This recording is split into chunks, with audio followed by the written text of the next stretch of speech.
Com lágrimas de amor, capítulo 7. Com lágrimas de amor. De longe se me deixou ver o Senhor, dizendo: com amor eterno eu te amei, por isso com benignidade te atraí. Jeremias capítulo 31, versículo 3. Às vezes me pego a pensar no amor de Deus. Mas que amor é esse que suporta a rebeldia humana por tanto tempo? Que amor é esse que faz descer dos céus o que tem de mais precioso em favor de quem não merece? Que amor é esse que não desiste do mais vil pecador?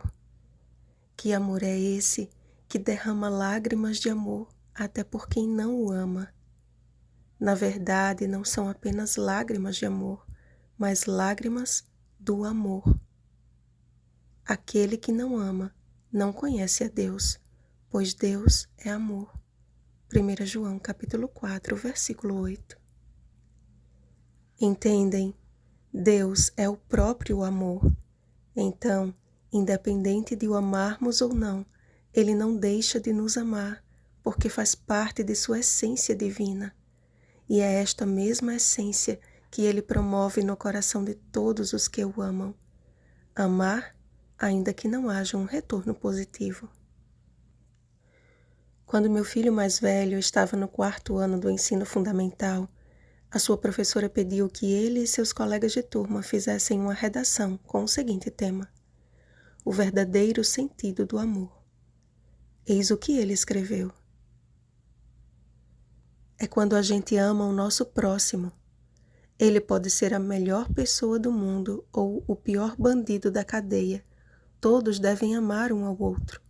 Hoje em dia, as pessoas não têm amor ao próximo, mas Deus nos ama tanto, mas tanto, que deu seu único filho para morrer pelos nossos pecados. Temos que amar um ao outro e os mandamentos de Deus. Assinado Yuri. Eu só tomei conhecimento desta redação quando a professora me procurou e perguntou se eu já tinha lido e me disse: Mãe, não deixe de ler o que ele escreveu. Eu chorei em sala de aula enquanto li. Que Deus conserve o coração de seu filho. Ao ouvir estas palavras, foi a primeira coisa que fiz quando cheguei em casa. E ao me deparar com aquelas palavras tão simples, mas tão profundas, também não tive como conter as lágrimas. Quando o pai dele leu, me emocionei junto com ele novamente. E continuo a me emocionar cada vez que leio este texto, porque sei que são palavras sinceras e que expressam com exatidão a essência do amor de Deus. Meu filho escreveu aquelas palavras de uma forma tão natural que nem pensou que estivesse fazendo algo grandioso aos olhos de Deus, simplesmente porque foi o resultado do amor de Deus em sua vida. Existe uma diferença enorme entre fazer para aparecer e aparecer porque o Senhor realizou. A finalidade da luz não é de chamar atenção para si, mas para as coisas que estão ao nosso redor. Ninguém acende uma lâmpada para ficar olhando para ela. Ninguém em sã consciência fica contemplando a luz do sol. Porém, a luz é necessária para que possamos enxergar por onde caminhar. Assim também deve ser conosco. Deus não nos ilumina para que os outros olhem para nós, mas para que a nossa vida seja uma luz a conduzir o mundo para o caminho. Leia João capítulo 14, versículo 6. E é mediante o amor de Cristo em nós que somos capacitados a iluminar. Muito cuidado, não há outro meio. Quando um anjo de luz pensou que a luz procedia dele mesmo, causou a maior tragédia de todos os tempos, e é por isso que nós estamos vivendo neste mundo de pecado até hoje. Como mãe, tenho aprendido muito com os filhos que o Senhor me deu. Você já tem filhos? Se a resposta for sim, o que tem aprendido com eles? Você tem parado para observar o procedimento de seus filhos? Você toma tempo para neles formar o caráter que os fará eternamente prósperos? Tem aprendido preciosas lições de sua mente infantil e pura? Como somos tolos quando pensamos que nossos filhos são apenas alunos da escola do lar. O papel de cada membro da família comunica tanto necessidade de aprender quanto necessidade de ensinar. Ainda que no caso das crianças, a sua forma de ensinar seja exatamente o resultado de sua forma de aprender, precisamos inculcar em suas mentes infantis de que elas também têm capacidade peculiar de compartilhar suas percepções. Meu filho não escreveu aquilo do nada, mas externou em palavras o que aprendera desde o ventre. Sempre procurei me dedicar à educação cristã de meus filhos. Sempre me esforcei por inculcar os preceitos do Senhor em suas mentes, mas ainda não tinha me dado conta de que eu só estava fazendo superficial. Era mãe, mas não na essência da palavra. Era esposa, mas não aquela segundo o coração de Deus. E se eu não compreendia o real sentido de meu papel dentro de minha casa, seria impossível compreender o meu papel fora dela. Se o amor não fosse praticado no seio do lar, ele jamais brilharia das portas para fora.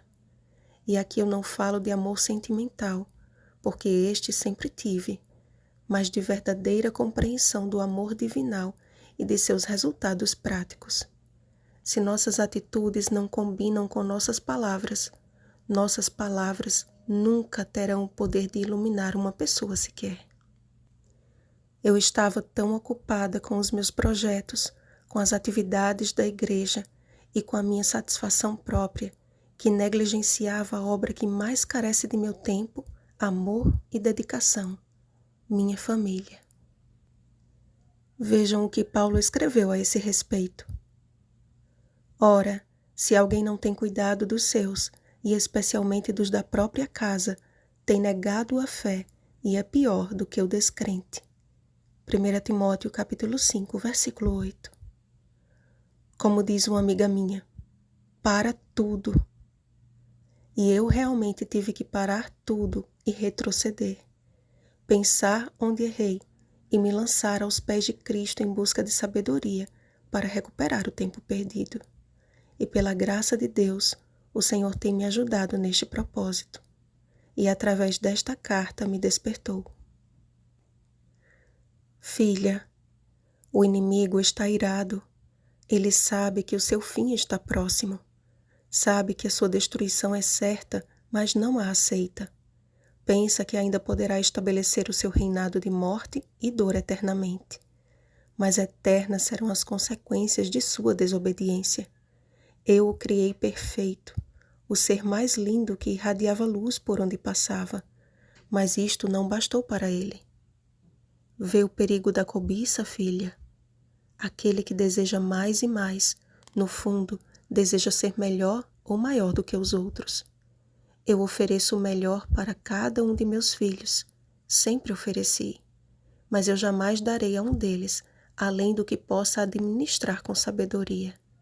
E que todos me louvem pelo pouco ou pelo muito que têm, pois a todos lhes é dado na devida proporção, para que não percam a salvação. Lúcifer cobiçou o meu lugar. E o meu povo, o que tem cobiçado? Será que meus filhos vivem felizes com o que eu lhes ofereço? Tem sido meu povo fiel no pouco e também no muito? Ó filha, vocês precisam abrir os olhos para este grande mal, mal que os levou à destruição em que vivem hoje. Quando digo em minha palavra que olhos não viram e ouvidos jamais ouviram o que tenho preparado para vocês, é porque este mundo em que vivem encontra-se em ruínas. Até as mais belas obras de minha criação, que encantam seus olhos, não se comparam à minúscula criatura da nova terra. Oh, quanto almejo o tempo em que eu mesmo lhes apresentarei a minha perfeição, tudo criado com o amor eterno que tenho por vocês. Ainda existe algo em sua vida que a impede de sentir a alegria em minha salvação, filha? Em meu nome, abandone. Felizes são aqueles que, por causa do meu nome, são ridicularizados e desprezados. Eles estão acumulando tesouros no céu. Não tenha medo de falar do meu amor. Não tenha medo de compartilhar as mensagens que tenho lhe dado. Meu filho Noé pregou durante 120 anos. Foram 120 anos de zombarias e escárnios, e ninguém, filha, lhe deu ouvidos. Somente ele e sua família foram salvos. Tinha lugar para todos. Ordenei que Noé construísse uma arca do tamanho suficiente para abrigar a todos. Mas a arca ficou assombrosamente enorme para Noé, sua família e os animais. A mesma coisa aplica-se à nova terra. Há lugar para todos, mas nem todos aceitarão a mensagem de salvação. Você entende que Noé e sua família foram salvos, filha? Crê somente, e você e a sua casa obterão a salvação. Não importa se zombarem de você, tem um lugar preparado para você e sua família na nova terra. Não importa se não lhe derem ouvidos, coisas lindas esperam você e sua família. Não importa se aí você tiver que chorar, aqui você terá sempre o meu afetuoso abraço. Eu a amo tanto que palavras não conseguem descrever a grandiosidade deste amor. Volto logo, minha filha amada, com lágrimas de amor, Jesus. Meu querido irmão e minha amada irmã, se fizermos de nosso lar uma arca, assim como Noé e sua família fizeram, seremos a mensagem que o mundo precisa conhecer. De nossa casa sairá a luz do amor de Deus irradiando os corações dos que estão ao nosso redor. E ainda que a maioria ou ninguém tome a mesma decisão que tomamos, o Senhor promete nos conservar para a eternidade. Porque assim como a seu tempo Deus fechou a porta da arca, em breve a porta da graça se fechará e só estará salvo quem permaneceu fiel dentro de sua embarcação. É nossa obrigação como cristãos difundir a luz de Cristo. Sobre isto, a mensageira do Senhor escreveu: o que recebe a luz do amor de Cristo está, portanto, sob a mais imperiosa obrigação de difundir a bendita luz sobre outras pessoas que estejam em trevas. Ellen G. White, Review and Herald, dia 16 de maio de 1882. Ainda que não nos levem a sério, ainda que sejamos escarnecidos, ainda que tenhamos de sofrer grandes provações, ainda que inimigos e amigos e familiares nos abandonem, ainda que multidões não acreditem, é nosso dever proclamar o Evangelho a todos, porque quando entendemos o que Cristo fez por nós, não há como esconder a luz que Ele promove em nossa vida. Uma vida entregue à vontade de Deus jamais passará despercebida. O amor que emana do Pai das luzes a transformará à medida que a Ele se consagrar. Então, cada ato, cada gesto, cada palavra, cada feição, cada pensamento estará em constante questionamento. É da vontade do Senhor? E esta constante comunhão provocará a arrebatadora dedicação em desempenhar o mais sublime ministério: amar. Este foi o ministério de Cristo. Este deve ser o nosso também. E ele começa em nossa casa, assim como a mudança promovida por Deus no ser humano é sempre feita de dentro para fora. Se coração e mente estiverem dispostos nas mãos do Senhor, então experimentaremos naturalmente a boa, agradável e perfeita vontade de Deus. Romanos capítulo 12, versículo 2. Se a nossa casa estiver disposta nas mãos de Deus, Ele fará dela um canal de bênçãos tão abundante como fontes que jorram para a eternidade. Sabem, somos tão deficientes espiritualmente falando. Somos tão alienados em nosso mundinho de achismos e de egoísmo. A nossa mente está tão distante dos propósitos divinos que Ele tarda o seu regresso para nos conceder o tempo necessário para compreendê-los.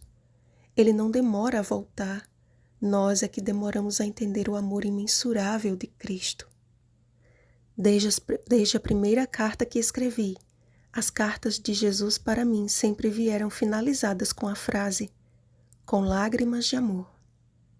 E eu escrevia, mas sabem quando eu vim notar isto? Quase 1 ano depois. Desde a primeira carta havia uma mensagem central que eu, em meu mundinho paralítico, só enxerguei muito tempo depois. Foi quando me dei conta disso que parei e refleti como eu estava paralisada espiritualmente. Como Cristo tem o desejo de falar com seus filhos e, na maioria das vezes, estamos tão cegos pelas falsas luzes deste mundo que não percebemos estar envoltos nas mais terríveis trevas. Se, porém, os teus olhos forem maus, todo o teu corpo estará em trevas. Portanto, caso a luz que em ti há sejam trevas, que grandes trevas serão. Mateus capítulo 6, versículo 23. Com lágrimas de amor não é uma frase inventada, é a real situação de um Salvador rejeitado por quem tanto o ama. Com lágrimas de amor não é uma mensagem para a Rosana, é a mensagem de amor a todo ser humano. Cristo está a derramar as suas últimas lágrimas de amor. A obra de intercessão no santuário celestial está se finalizando. Os 4 seres viventes nos 4 cantos da terra estão prestes a receber a voz de ordem. Apocalipse capítulo 7, versículo 1. A luz que irradia do trono de Deus está prestes a penetrar a atmosfera deste mundo escuro, e só será salvo aquele que perseverar até o fim. Mateus capítulo 24, versículo 13. O amor deve ser um exercício diário. Lembremo-nos a cada dia do sacrifício de amor de Cristo, e então teremos tamanho amor por nossos semelhantes que ultrapassará o valor de nossa própria vida. Morrer para o eu e permitir que Cristo viva em nós não é uma experiência solitária, mas que só faz sentido se for solidária e diária. Não adianta passarmos por uma marcante experiência espiritual hoje, se amanhã negamos o chamado da cruz, se amanhã desprezamos nosso irmão, se amanhã ignoramos nossos filhos, se amanhã buscamos tudo, menos a Deus. O convite de Jesus é que aceitemos o seu amor hoje e possamos nele permanecer todos os dias até aquele grande dia. O trio espiritual precisa ser colocado em prática diariamente. Oração, estudo da Bíblia e testemunho. Não sou uma mãe perfeita, nem uma esposa perfeita, e estou longe da perfeição em todos os sentidos.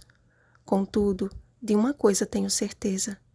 Cada dia que eu me coloco nas mãos de Deus e clamo pelo seu auxílio, Ele vem ao meu encontro e me concede oportunidades para que eu possa andar na direção certa. E ainda que eu caia muitas vezes, ainda que eu tropece, ainda que não poucas vezes eu pense que algumas situações são difíceis demais para conseguir suportar, Ele sempre vem como bom pastor, sara as minhas feridas e me diz: não tenha medo, eu estou bem aqui. Eu poderia encerrar este livro dizendo que não tenho problemas, que não passo por dificuldades, mas estaria relatando uma grande mentira.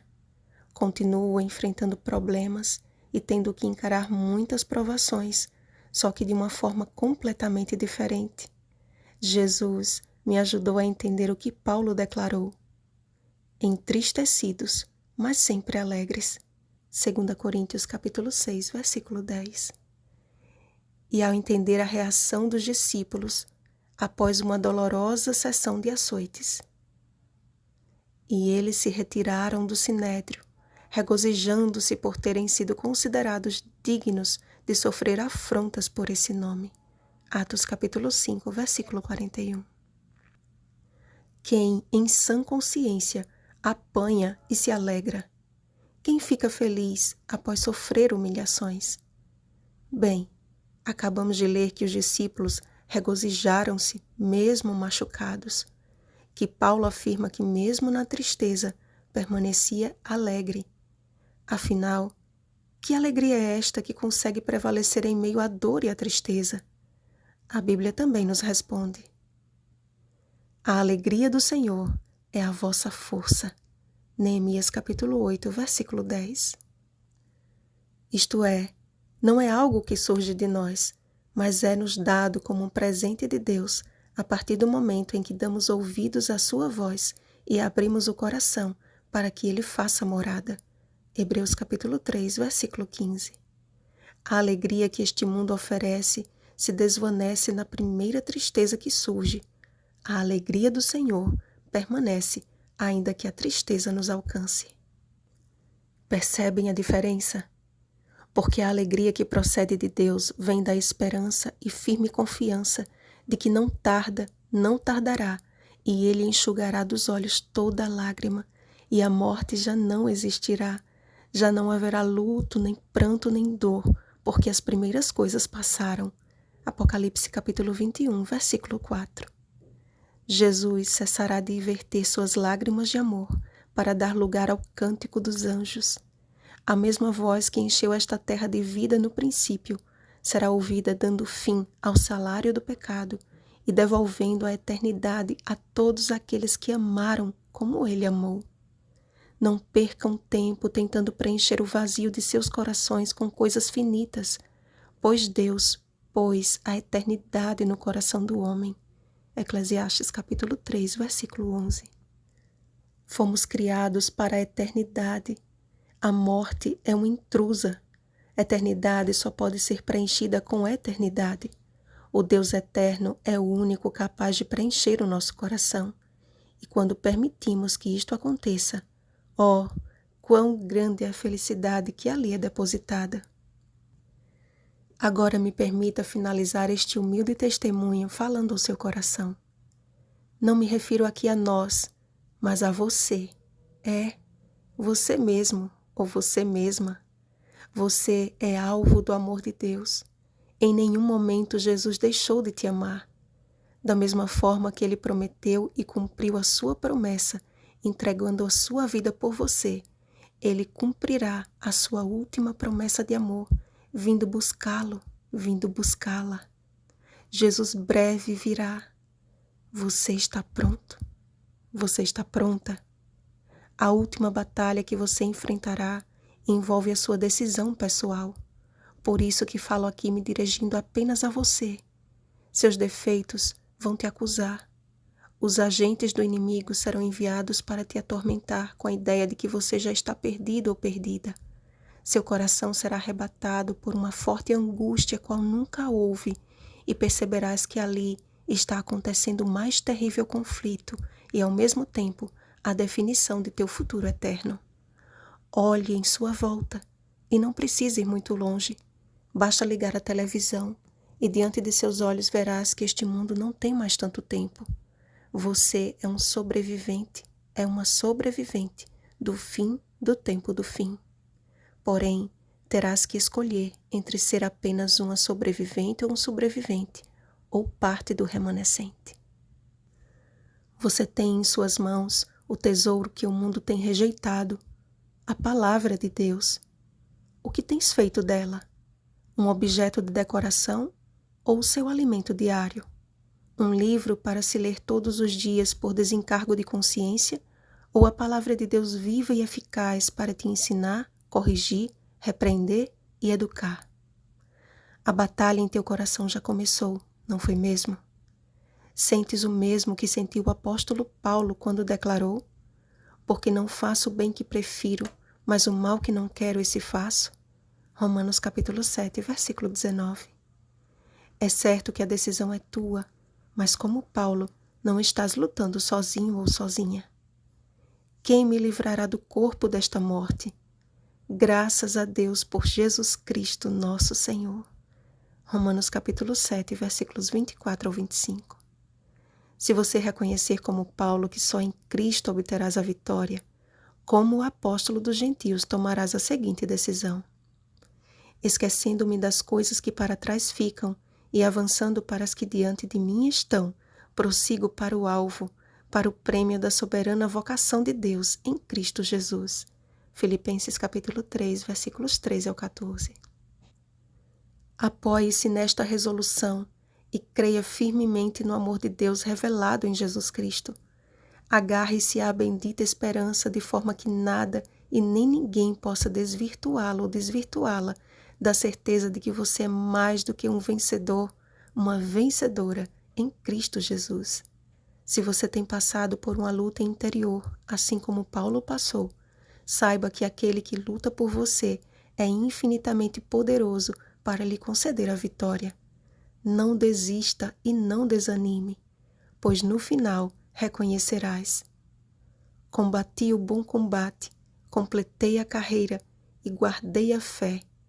E com a autoridade concedida pela fé em Cristo dirás: já a coroa da justiça me está guardada, a qual o Senhor, reto juiz, me dará naquele dia, e não somente a mim, mas também a todos quantos amam a sua vinda. 2 Timóteo capítulo 4, versículos 7 a 8.